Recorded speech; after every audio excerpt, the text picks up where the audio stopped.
Good evening, and welcome to Bedtime Biographies, where together we unwind and drift away to the stories of remarkable lives.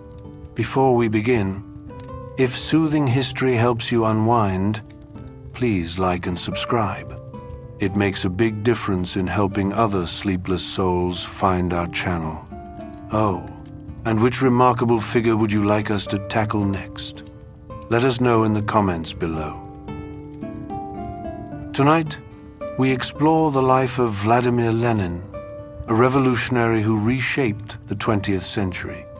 He was the architect of a new Russia, leading a movement that overturned empires and defined an era. But who was Vladimir Lenin before he changed the world? How did his early years shape the man he became, and what drove him from quiet student to revolutionary icon? Together, we'll journey through Lenin's life, from his childhood on the banks of the Volga to secret meetings in St. Petersburg apartments, and finally to the very heart of revolution itself. So just relax and let your mind drift as we explore the remarkable life of Vladimir Lenin. Chapter 1. An Inheritance of Fire. The story begins in 1870, in the provincial town of Simbirsk, perched on the western bank of the Volga River. Picture a place where wooden houses lean into muddy streets, where church bells mark the hours, and where the mighty river flows past with all the patience of eternity. Here, in a modest but respectable home, Ilya Ulyanov paces the floor, waiting for his fourth child to be born. Outside, April snow melts into the black earth of Russia. Inside, Maria Alexandrovna labors to bring new life into a world that seems frozen in time. When the baby finally arrives, a boy, healthy and loud, Ilya permits himself a moment of pure joy before returning to his papers. There's always more work to be done. They name him Vladimir Ilyich Ulyanov. Nobody in that room, not the exhausted mother, not the proud father, not the midwife washing her hands in the corner, could imagine what this squalling infant would become. How could they? History doesn't announce itself with trumpets. It arrives in the ordinary moments, disguised as everyday life. Ilya Ulyanov was a man caught between worlds. The son of a serf who'd earned his freedom, he'd climbed the ranks of the imperial education system through sheer determination and an almost religious faith in the power of learning. By the time Vladimir was born, Ilya had become an inspector of schools for the entire Simbirsk province, a position that put him firmly in the ranks of the minor nobility. Think about that for a moment. A former serf's son, teaching the empire's children. It was the kind of success story that Alexander II's reforms had promised to make possible. The Tsar Liberator had freed the serfs in 1861, just 9 years before Vladimir's birth. Russia was changing, or at least trying to. But change in Russia has always been a dangerous business. The ground beneath your feet might look solid, but there are always cracks forming, always pressures building beneath the surface. Ilya felt those pressures every day as he traveled from village to village, trying to build schools where none had existed, trying to light candles of literacy in the vast darkness of rural ignorance. The Ulyanov household hummed with a peculiar energy. It was a home of books and debates, of piano lessons and chess games, where German was spoken alongside Russian, where Orthodox traditions mixed with Enlightenment ideas. Maria Alexandrovna, born Maria Blank, brought her own complexity to the family. The daughter of a doctor with German roots, she carried whispers of Jewish ancestry that the family never quite acknowledged out loud. Vladimir grew up in this swirl of identities and aspirations. The third son, with his distinctive features, high cheekbones, slightly slanted eyes, that some attributed to possible Kalmyk ancestry on his father's side, though this is not certain. Russia itself was written on his face, that vast empire where European and Asian bloodlines had been mixing for centuries. The house filled with children, Anna, the eldest, serious and studious.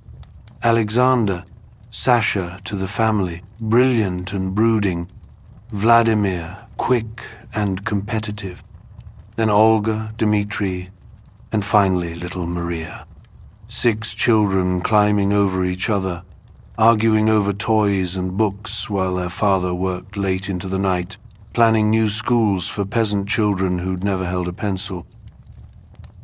Ilya believed in progress the way some men believe in God. He'd seen what education could do. It had lifted him from nothing to something.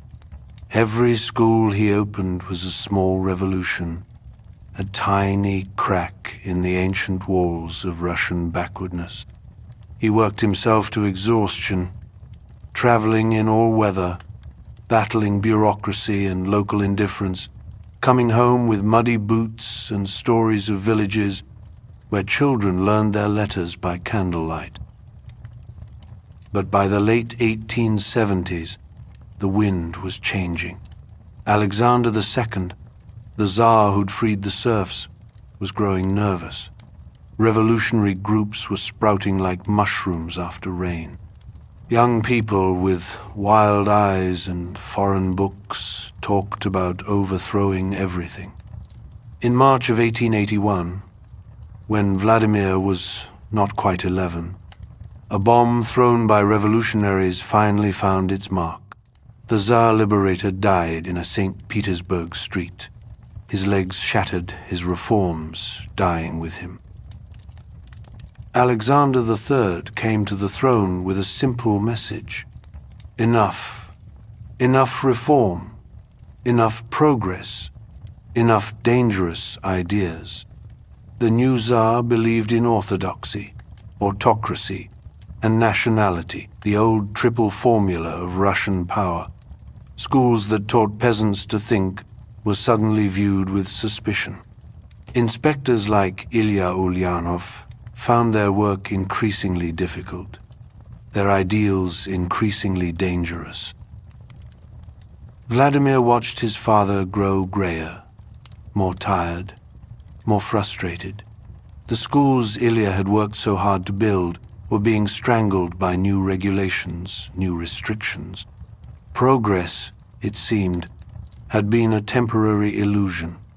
The empire was tightening its fist again, squeezing out the spaces where hope had briefly flowered. Yet, in that comfortable house in Simbirsk, with its piano and its books and its 6 bright children, life went on. Vladimir played chess with frightening intensity, demolishing his siblings with a focus that bordered on cruelty. He swam in the Volga during the brief, blazing summers. He absorbed his father's faith in education and his mother's quiet strength. He was preparing for something, though he didn't know what. History was gathering itself in that house by the river, in the tensions between old and new, between hope and reaction, between a father's dreams of gradual progress and the darker currents flowing through the empire. The fuse was being lit, though nobody could see the flame yet, not even the boy who would one day set the world on fire.